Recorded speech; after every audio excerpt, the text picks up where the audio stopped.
So, good afternoon, everyone. Let me introduce my PhD thesis titled Impact of New Genomic Technologies on Patient Care. My name is Barbara Csendes. I'm a medical doctor specialized in clinical genetics. I work at the Institute of Genomic Medicine and Rare Disorders.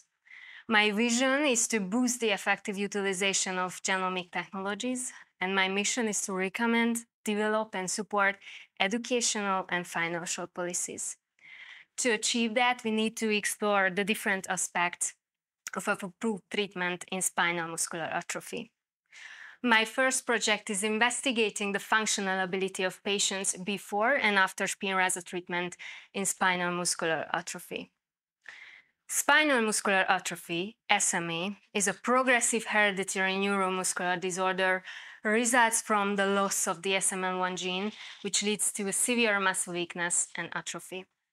Without adequate treatment, it can be lethal under age of 2. So no wonder it is the most common genetic cause of infant mortality, with an incidence of approximately 1 in 10,000 live births.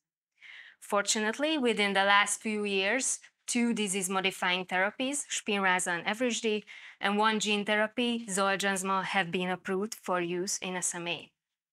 In our initial study, we will exclusively concentrate on Spinraza, as a significant amount of eligible data is only accessible for this medication. Approved in 2016, Spinraza became the first therapy. Administered via intrathecal injection, it is a lifelong and extremely high-cost therapy. There are 4 types of SMA based on the onset of the disease and the severity of the symptoms. However, alternatively, SMA can be divided based on the functional abilities of the patient at their time of their diagnosis, namely non-sitters, sitters, and walkers. Previous meta-analysis used the traditional classification. However, we would apply the aforementioned groups because correlates better with the outcomes to be examined and reflects the variability and therapeutic response in a more efficient way. Our aim is to investigate the effectiveness of Spinraza in patients with SMA with different functional abilities. Which leads to our clinical question: how the functional ability of the patients with SMA influence the effectiveness of Spinraza? To answer our question, we set up a PICO framework. Our population is non-sitter, sitter, and walker patients. Intervention is after Spinraza treatment, comparator is before Spinraza treatment, and we would like to measure effectiveness and safety. Our aim is to investigate the clinical effectiveness. Our hypothesis is that the clinical effectiveness of Spinraza significantly depends on the functional abilities of the patients with SMA. With our study, we would like to emphasize the importance to classify and treat the patients according to their functional abilities. We conducted our systematic search in 3 databases. Here you can see the finalized search key for that. After the selection process, we ended up 15 eligible full text. Now let me introduce the results of the planned analysis. On the first forest plot, you can see the 1-year change from baseline in motor scores based on the Hammersmith Functional Motor Scale. The scale assesses the patient's ability to perform various activities, total score ranging from 0 to 66, where 66 means that the patient functional ability resembles that of a healthy person, and 0 indicates poor motor condition or inability to perform any activities. For the statistical analysis, we used mean difference. In the walker subgroup, the mean difference was 2.88, and in the sitter subgroup, the mean difference was 2.70. Although the effect of Spinraza is small, it is clinically relevant for the individual patients. Another noteworthy conclusion is that the functional ability of the patients do not impact the drug's effectiveness. Moving on to my next forest plot, you can see the 2-year change from baseline based on the same Hammersmith Functional Motor Scale. In the sitter subgroup, the mean difference was 1.39. Compared to the 1-year results, a slight decrease can be observed, which can be expected due to the natural course of the disease. However, we would need more data to support our statement. Moving on to my next forest plot, you can see the 1-year change from baseline regarding the motor scores based on the revised upper limb module. This scales assesses the patient's upper limb function, total score ranging from 0 to 37, where 37 means that the patient functional upper limb function resembles that of a healthy person, and 0 indicates no upper limb movement. For the statistical analysis, once again, we used mean difference. In the walker subgroup, the mean difference was 0.43, and in the sitter subgroup, the mean difference was 1.06, which indicates mathematical significance and clinical relevance. Although a 1-point change might seem insignificant, for a patient it means that they are able to raise a cup to their mouth. And do not forget, without any treatment, the patient condition would deteriorate, so any improvement is considered as a success. So based on our results, we can, of course, our study has its strengths and limitations. And one of our strengths is the detailed subgroup analysis regarding the non-sitter, sitter, and walker subdivision. On the other hand, this is our limitation as well, because due to the different classification in previous studies, unfortunately, not all data can be assessed. Based on our results, we can conclude that Spinraza has proven to be efficient in the sitter and walker subgroup, so therefore clinician can indicate Spinraza therapy for sitter and walker patients. And future studies should apply the alternative classification more widely. Here you can see the status of my first project. We submitted the manuscript to JAMA Neurology, and it is currently under review. Moving on to my second project, which is investigating the effect of approved treatments for spinal muscular atrophy on the patient's healthcare needs. Before the era of disease-modifying therapies, best supportive care was the gold standard for spinal muscular atrophy. It is a comprehensive approach that aims to address the various aspects of the disease. The key elements are nutritional and respiratory support, orthopedic care, and rehabilitative services. I already introduced to you the approved treatments, Spinraza, Evrysdi, and Zolgensma. It is important that today's days, treatments must be provided alongside the best supportive care. The healthcare needs of SMA includes individualized supportive, rehabilitative, and palliative care, which comes with a substantial cost. However, there is a limited information of healthcare resources utilization. However, it would be essential for adequately designing public policies and funding decisions. Our aim is to investigate the effect of addition of Spinraza, Evrysdi, and Zolgensma on healthcare needs compared to the best supportive care. Which leads to our clinical question: how does the addition of Spinraza, Evrysdi, or Zolgensma influence the healthcare needs compared to the supportive care only? And we would like to compare best supportive care and each and every approved treatments to best supportive care only. And we would like to measure the healthcare needs of SMA patients. Our hypothesis is that the addition of Spinraza, Evrysdi, or Zolgensma significantly reduce the healthcare needs compared to the best supportive care. And hopefully my true project will contribute to address the different dimension of treatment impact and allow me to finish my presentation with Peter Drucker's words: the best way to predict the future is to create it. Thank you so much for your attention.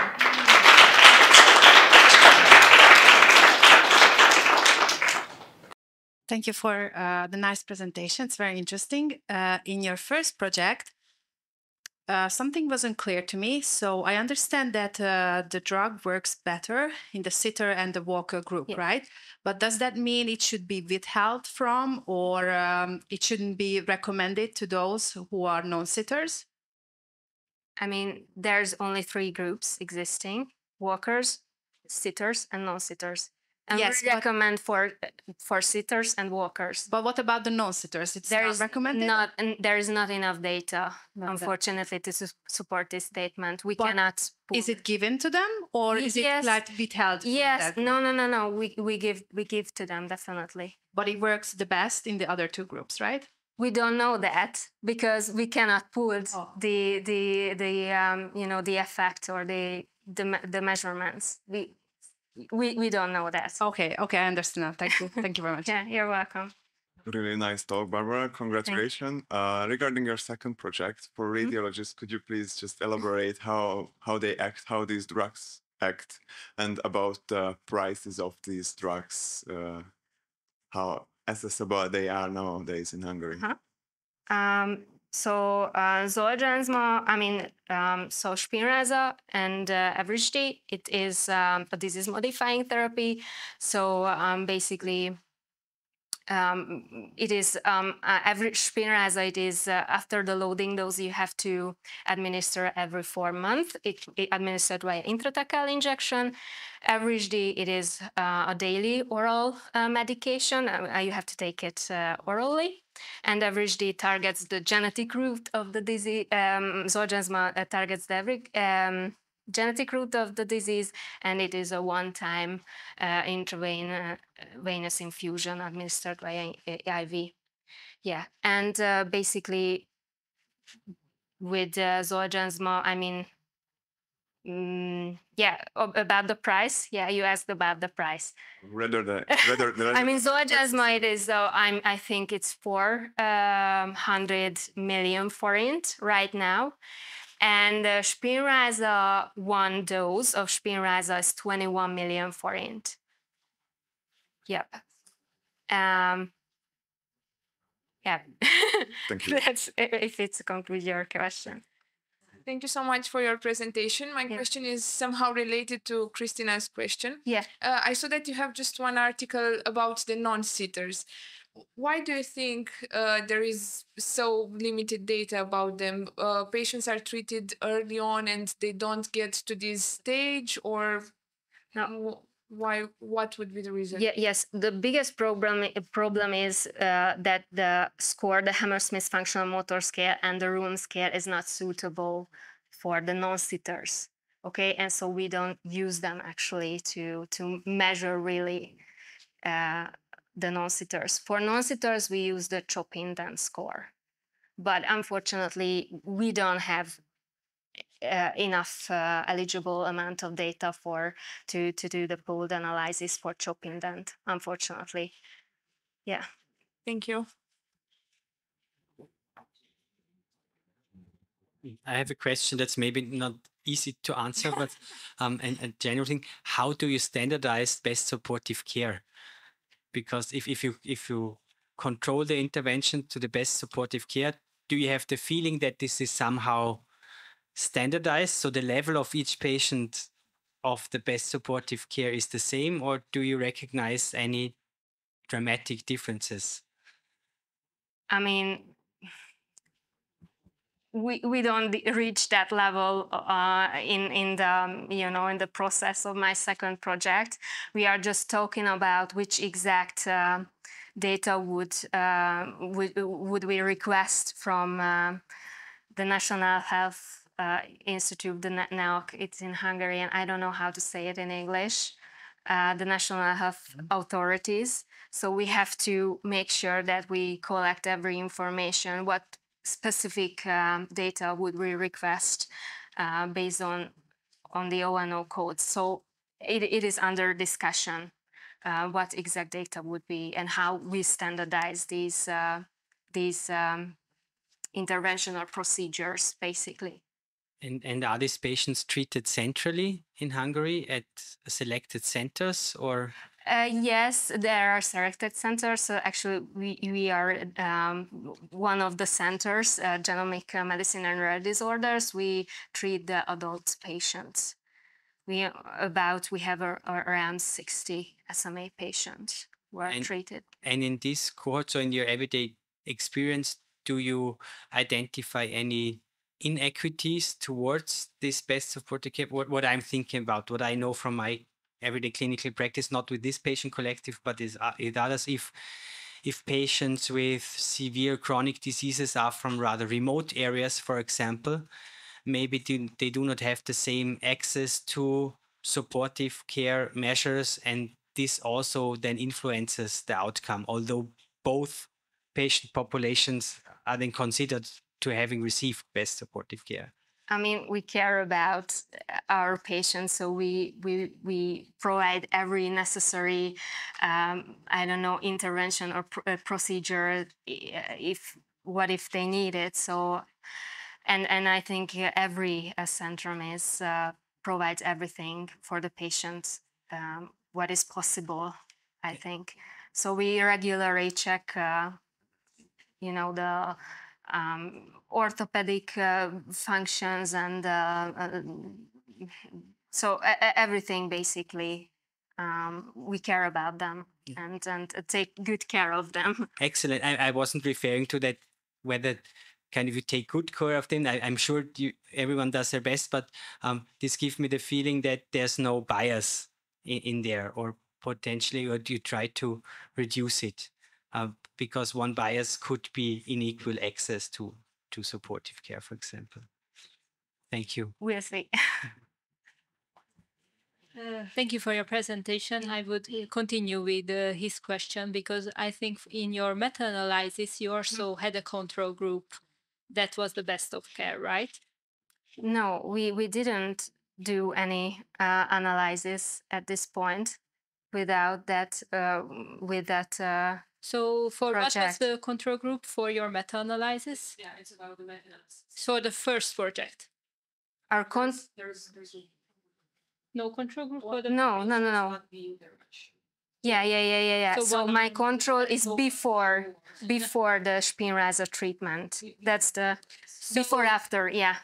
Thank you. Yeah, so I was confused because you said that your outcome was mean difference, and mean difference means to me that it's intervention minus control. So what you are wanted to say that it was change. So change is after minus before. So for mean difference, that would be two independent groups. But for in your case, it's not independent because it changed, because it's Change not from baseline to and between the follow-up time. Yeah, so- 25 month follow-up time. Sorry. So that was my this was my that would be my question, but that was my question, because I was confused, right? Mhm.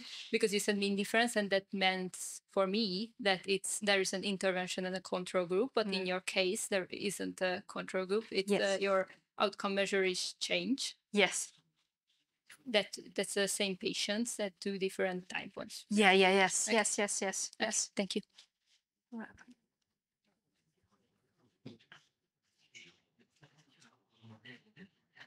Just one small question. Do you know what is the situation, the current situation with the SMA screening here in Hungary? SMA Screening. What is the situation actually here in Hungary? I mean, it's still available initiative. Yeah, it's available. It's an optional. It's an option. I just want to ask it because there are three clinical groups: the sitter, non-sitter, and walker. Yeah, as you said. Yes. Maybe something this is in connection with the diagnostic delay or not. So this is an important question when we have to make the diagnosis, and it's also affect the later progress of the disease or the overall progression and the quality of life. So when we have to start the screening, when we have to start the treatment, what do you think? As early as possible.